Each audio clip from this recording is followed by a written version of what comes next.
আল্লাহ তাআলা বলছেন, বান্দা তুমি কি এই ভেবেছ যে আমি তোমাকে অনর্থক বানিয়েছি? তো এটা কি করতেছো? তুমি এটা কি করছো বান্দা? মুসলমান পরিচয় দিয়ে এক ওয়াক্ত নামাজ পড়ে না, এ মুসলমান? তুমি এটা কি ভাবলা? মুসলমান পরিচয় দিয়ে কোনোদিন হালাল হারামের কোনো পার্থক্যই করলা না। 40 বছর 30 বছর যা পাইলা তাই কামাই করলা, হালাল হারাম জায়েজ না জায়েজ, সুদ কিস্তি সব কিছু যা পাইলা সব কামাই করলে, এটা মুসলমান? কি ভাবলা বান্দা? বলো নওজোয়ান, তোমরা অনেক ছেলে আছো, সারাদিনে একবারও একটা সেজদা যাদের কপালে নাই, একটা সেজদা, এক ওয়াক্ত নামাজ ফজর থেকে এশা, এক ওয়াক্ত নামাজও যে পড়লা না আজকের সারাদিনে, নাফরমান, তুই মানুষের বাচ্চা হলি কেমনে? তুই কোন মার ঘরে জন্ম নিস? তোর মতো জানোয়ার কেমনে মুসলমান পরিচয় দিলি? তোর মতো হাইওয়ান, তুই কিসের মুসলমান? তুই কিসের মুসলমান? তোর মতো নিকৃষ্ট নির্লজ্জ বেহায়া আল্লাহর জমিনে তো কোনো কুত্তাও হয় না, কোনো কুত্তাও তো এরকম হইতে পারে না। কুত্তারাও যদি আল্লাহ তাআলা সেজদার হুকুম দিত তো সে দিত, তাকে তো আল্লাহ সেজদার হুকুম দেয় নাই, এই জন্য সে সেজদা দেয় না। তুমি নাফরমানের তো আল্লাহ সেজদার হুকুম দিছিল, দিলা না কেন? তোমার তুলনা তো জানোয়ারের সাথেও হয় না। এই জন্য তো আল্লাহ বলছে বালহুম আদাল, ওই জানোয়ারের চাইতে নিকৃষ্ট। ওর উদাহরণ নাই, ওর তুলনা কুকুরের সাথেও না, ওর তুলনা শুকরের সাথেও না। আল্লাহর কোন সৃষ্টির অন্তর্ভুক্ত না। বলো মিয়া, এত বিবেকহীন কেমনে হইলা? আফা হাসিবতুম আন্নামা খালাকনাকুম আবাসান, কি ভেবেছো বান্দা আমি তোমাকে অনর্থক বানিয়েছি?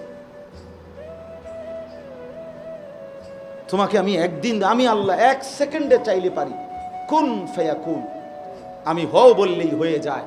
সেই আমি 9 মাস কেন লাগাইলাম? 9 মাস লাগাইলাম কেন? আরে বলো কি বান্দা? নিজ হাতে খালাকতুহু বিয়াদিয়া, আল্লাহ বলেন আমি আমার নিজ কুদরতি হাতে আমার বান্দাকে আমি বানাইছি, আমি বানাইছি বড় যত্ন করে। এক ফোঁটা নাপাক পানির মধ্যে এত চমৎকার ডিজাইন পৃথিবীর কেউ কল্পনাও করতে পারে না। ইন্না খালাকনাল ইনসানা মিন নুতফাতিন আমশাজ, বীর্যের এক ফোঁটা থেকে আমি আল্লাহ তাআলা মানুষকে বানিয়েছি। এত সুন্দর চমৎকার নাক কান ডিজাইন, কোন পানির এক ফোঁটার উপরে, এক ফোঁটা পানির মধ্যে কেউ কোনো ডিজাইন করুক, কি দিয়ে করবে? পানির উপরে ডিজাইন করে কেমনে? আবার রব্বুল আলামিন বলে সেই পানির নাপাক ফোঁটা দুর্গন্ধযুক্ত, আমি তার মধ্যে এমন সুন্দর একটা ডিজাইন করেছি।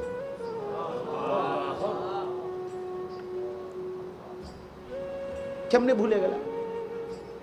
মা গাররাকা বিরব্বিকাল কারীম, আমার মতো মেহেরবান দয়ালু মাওলা 24 ঘন্টা যে তোমাকে অজস্র অগণিত নিয়ামত দিচ্ছি, এই আসমান জমিন, এই চাঁদ সূরজ আলো বাতাস,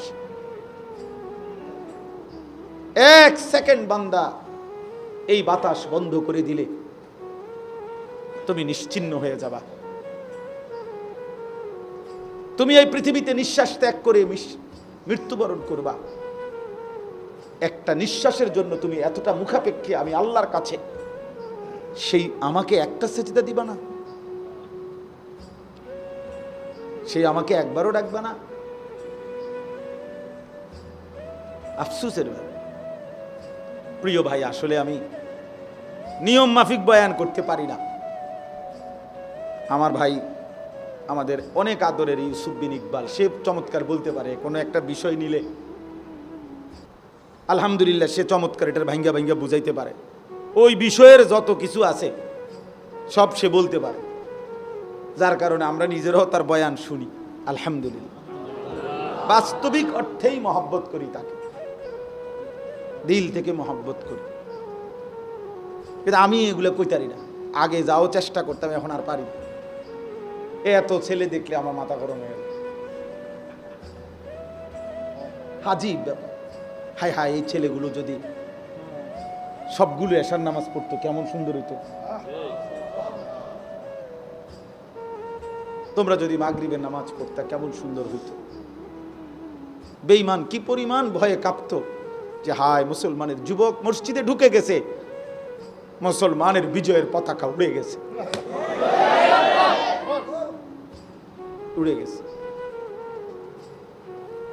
আমার কাছে এই মৌলানা ইউসুফ আমার একটা বই দিছে, 4টা বই দিছে সুন্দর, হজ্জের আগে। আমি হজ্জের সফরে তার বইগুলোই পড়ছি, এখনো আছে গাড়িতে। তার মধ্যে একটা বই দিছে আযমু শাবাবিন ফিল ইসলাম।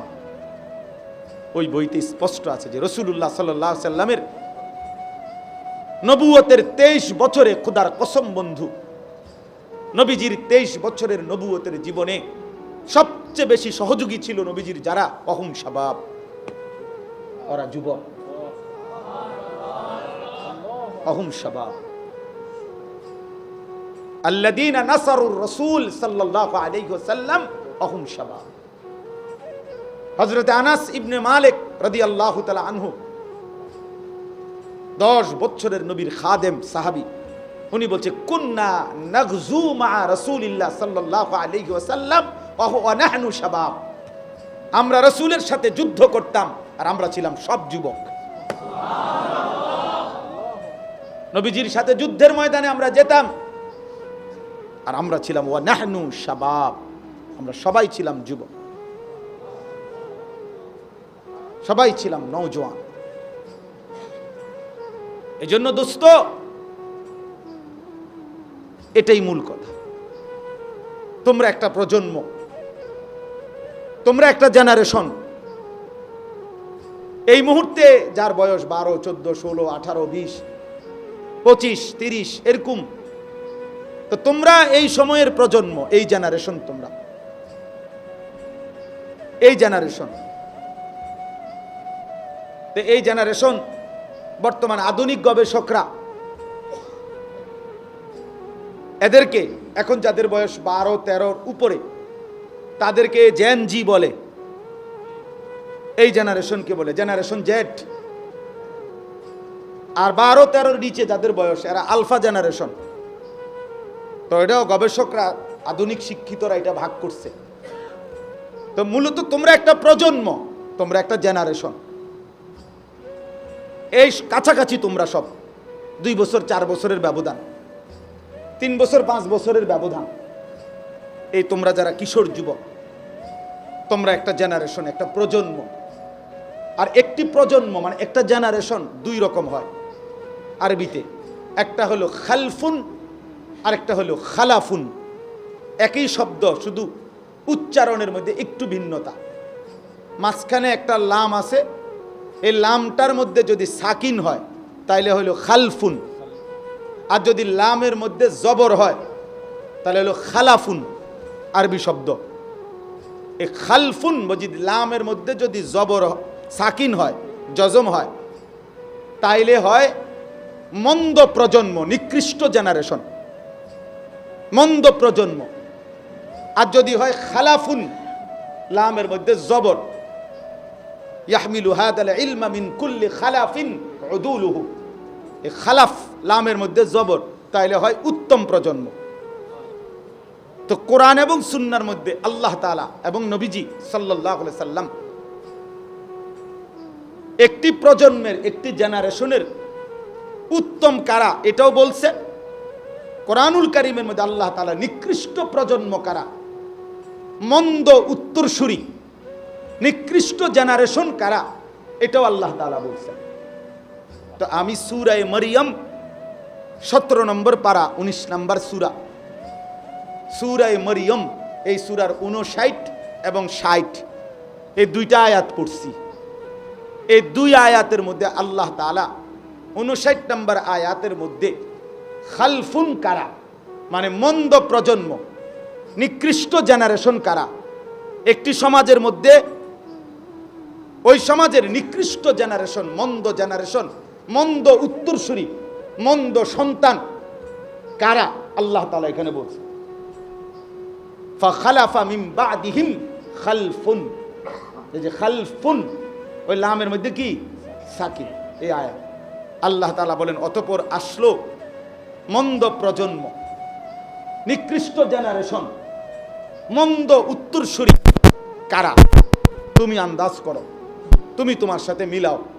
আল্লাহ তাআলা বলছে দুইটি বিষয় যার মধ্যে আছে সে হলো মন্দ জেনারেশন, নিকৃষ্ট, এই সমাজের সবচেয়ে নিকৃষ্ট মানুষ সে।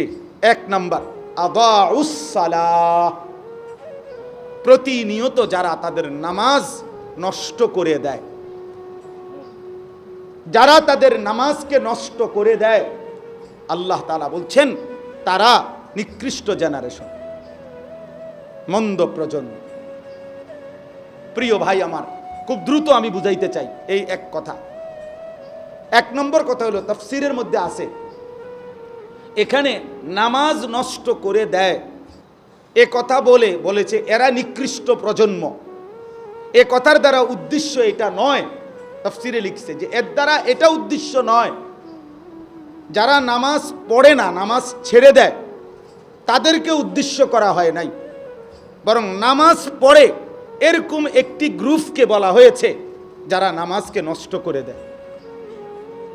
অর্থাৎ যারা নামাজ পড়ে না, আল্লাযীনা তারাকুস সালাহ, টোটালি নামাজ যারা ছেড়ে দিছে, তারা প্রজন্মের উত্তম তো না, নিকৃষ্ট না, তারা কোনো জেনারেশনে না, তারা কোনো মানুষে না, তারা কোনো কিচ্ছু না, এর কোনো গণাতে ধরে না। ওই প্রথমেই বা গণাত ধরছে, ওরে নিকৃষ্ট হিসাবে বলতে চাইছে আল্লাহ এখানে যারা তাদের নামাজকে নষ্ট করে দেয়। তাফসীরের মধ্যে লিখছে নামাজ নষ্ট করে দেয় মানে কি? এক নাম্বার, যে ব্যক্তি নামাজকে যথাসময়ে আদায় করে না, ইউআখিরুনাস সালাহ, তাখির করে, নামাজ সবসময় দেরিতে পড়ে। নামাজ সবসময় কখন পড়ে? দেরিতে পড়ে। আল্লাহ তাআলা বলছেন ওরা ওই সমাজের নিকৃষ্ট মানুষ। ফাওয়াইলুল লিল মুসাল্লিন আল্লাযীনা হুম আন সালাতিহিম সাহুন। আল্লাহ তাআলা বলেন ওই নামাজীদের জন্য জাহান্নাম। ওয়াইল, জাহান্নামের একটি গুহা, জাহান্নামের একটা অংশ, জাহান্নামের ভীষণ আযাব। আল্লাহ তাআলা বলছে তারা আল্লাযীনা হুম আন সালাতিহিম সাহুন, যারা তাদের নামাজের মধ্যে সাহুন, অলস, নামাজকে সবসময় দেরি করে, নামাজকে সবসময় দেরি করে। জোহরের আজান হয়েছে 1টা বাজে, এবারটা জোহরের নামাজ পড়তে গেছে 4:15 বাজে, এখন 4:30 বাজে। লুঙ্গি ডারে বইটা গামছা একটা কান্দে দিয়া রুকুছে 3-4টা মেলে দিল আর এটা নামাজ পড়লে আর কি করতাম হুজুর, সময় কুলাইতারি না। এতক্ষণ গরু গোসল করাইছে, গরু গোসল করাইছে। গরু গোসল করানোটা খুব দামি দরকারি বিষয়। তো নামাজকে এরকম প্রতিনিয়ত যে বিলম্ব করে আল্লাহ তাআলার কোরআনের ভাষায় তারা নিকৃষ্ট মানুষ, নিকৃষ্ট মানুষ। আদাউস সালার অন্তর্ভুক্ত, আদাউস সালার অন্তর্ভুক্ত নামাজকে বিলম্ব করে। আচ্ছা, হাদিসের মধ্যে আছে, কোরআনেও আছে, যে ব্যক্তি নামাজে অবহেলা করে, আল্লাহর কসম, আল্লাহও বলছে, নবীজিও বলছে, সে মুনাফিক। ইন্নাল মুনাফিকিনা ইউখাদিউনা আল্লাহ ওয়া হুয়া খাদিউহুম ওয়া ইযা কামু ইলাস সালাতি কামু কুসালা। কোরআন শরীফে আল্লাহ মুনাফিকের 1 নম্বর পরিচয় বলছে, মুনাফিক সে যে নামাজ পড়ে অলসভাবে। নামাজ পড়ে কিভাবে? তাহলে নামাজ যে পড়ে না তার ব্যাপারে বলে নাই, কথা বলেন না কেন? তারে মুনাফিকও বলে নাই। তুই কোনো মানুষে না বেটা, তুই কোনো কাতারে নাই, তোর কোনো আলোচনাই নাই। আলোচনা ওই ব্যক্তিরে যে নামাজ পড়ে অলসভাবে, খামখেয়ালি করে। দাঁড়াইবার কথা 2 পায়ে, দাঁড়াইছে 1 পায়ে, এমনি বে, বুঝলেন না? অলস নামাজের। রাসূলুল্লাহ সাল্লাল্লাহু আলাইহি সাল্লাম বলছেন, তিলকা সালাতুল মুনাফিক, ওই নামাজ মুনাফিকের নামাজ। ইয়ারকুবু হাত্তা তাগরুবা শামস, আসরের নামাজ না পড়ে যে অপেক্ষা করতেছে, অন্য কাজে ব্যস্তছে, এরই মধ্যে সূর্য ডুবে যাচ্ছে। সূর্য ডুবার কাছাকাছি, হাত্তা কানাত বাইনা কারনাই শয়তান, সূর্য ডুবার সময়ে শয়তান তার 2 শিং সূর্যের পাশে বাড়াইয়া দেয়। আল্লাহ নবী সাল্লাল্লাহু আলাইহি সাল্লাম বলেন, কামা ফানাক্কারা আরবাআন, সূর্য ডুবে যায়। এই সময় ওই আসরের নামাজের জন্য দাঁড়াইয়া 4 রাকাতে যেন 4টা ঠক্কর মারছে। লা ইয়াযকুরুল্লাহ ইল্লা কালিলা, ঠিক মতো তাসবিহগুলো নামাজের আদায় করে নাই। রাসূল বলছে 3 বার, ওইটা মুনাফিকের নামাজ, মুনাফিকের নামাজ, মুনাফিকের নামাজ, মুনাফিকের নামাজ। তাইলে কি বোঝা গেল দোস্ত? নামাজের মধ্যে যে অবহেলা করে, অলসতা করে, পিছায়ে ফেলে, পরে ঠিক, কিন্তু বেরাত লাগাইয়া, মানে একবার শেষ মাথাত নিয়া, সে নিকৃষ্ট জেনারেশন। 2 নম্বর তাফসীর হলো, নামাজের মধ্যে 4টা জিনিস আছে, কিছু ফরজ, কিছু ওয়াজিব, কিছু সুন্নাত, কিছু মুস্তাহাব। এই নামাজের ফরায়েজ ওয়াজিবাত, এগুলো যে নামাজের আরকান আহকাম যেগুলো, এগুলো যে ঠিক মতো আদায় করে, নামাজের রুকু, নামাজের সেজদা, নামাজের ওয়াজিবাতগুলো, নামাজের ফরজগুলো ঠিক মতো আদায় করে না, তাফসীরের মধ্যে লিখছে সে তার নামাজকে নষ্ট করে। তাইলে রুকু দিয়া যারা নামাজের জন্য সোজা হইয়া দাঁড়ান না, আপনি যেন আপনার নামাজ নষ্ট করে দিলেন।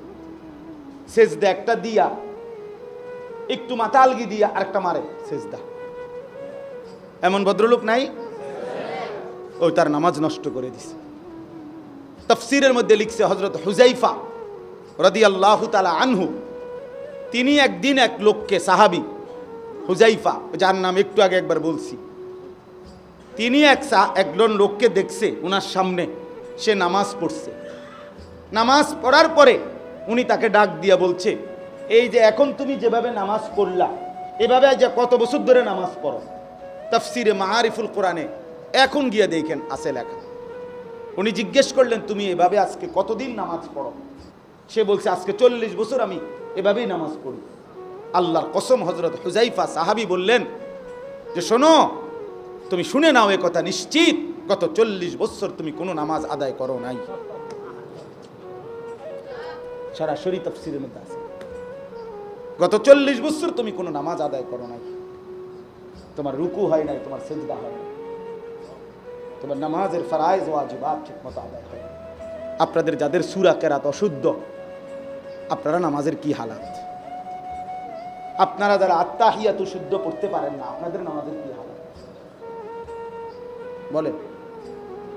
আপনারা যারা দোয়ায়ে কুনুত, দোয়ায়ে মাসুরা ঠিক মতো পড়তে পারেন না, 60 বছর পার হয়ে গেছে, 40 বছর, 30 বছর, কোনোদিন ভাবলেনও না একজন মুসলমান চাইলে 30 বছরে তার এই কদ্দুর সূরা কেরাত শুদ্ধ হবে না।